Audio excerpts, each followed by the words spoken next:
एक लाइन भोजपुरी ओकरे बाद राजा हो तुम्हें कैसे मनाई ने फिर ओकरे बाद निर्गुण ये 10 मिनट में कुल कह दे लड़का कहे का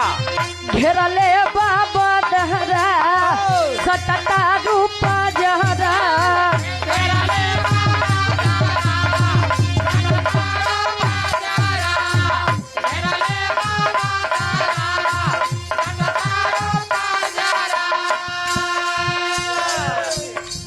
बाड़ू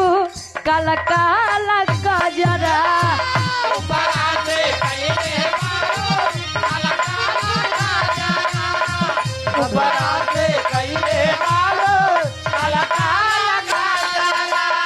और घेरले बाबा दहरा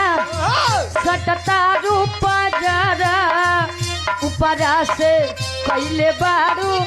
काला काला गजरा तब लड़की कहे चमके बिजुरिया ए हो समरिया झम झम पानी बरसता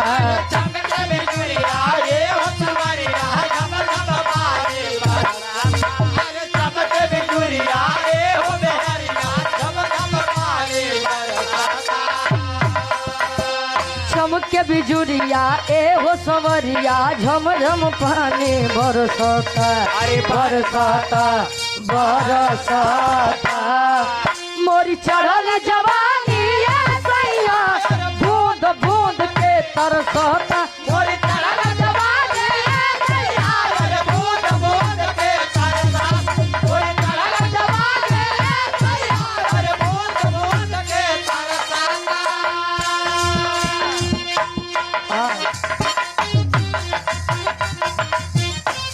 दुल्ही कहे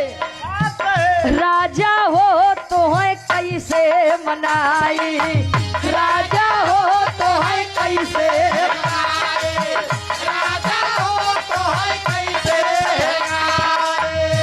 अरे रतिया में हमरे ना लागयऊ घाय दुल्हा हो का हो अरे रतिया में हमरे न लागयऊ घाय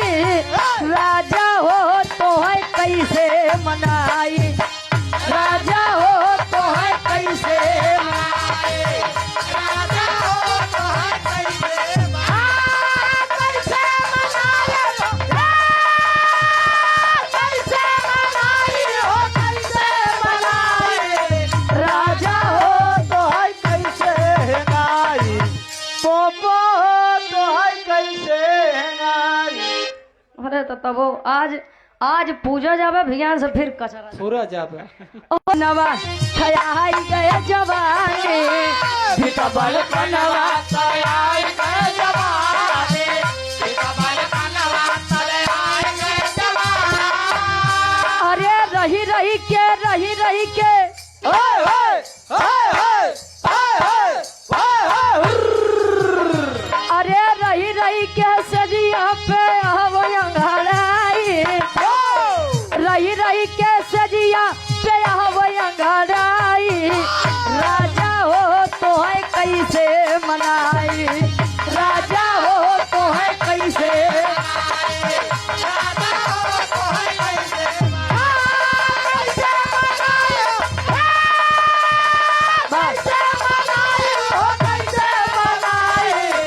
राजा हो तो है दारू पियाई दुनिया के मनाई सोचो हमार दुल्हा बेचारा नशा पताइस दूर रहे तोहार वाली पूछे थे का यार लल्लक माई कहा थे अच्छा और आप संदीप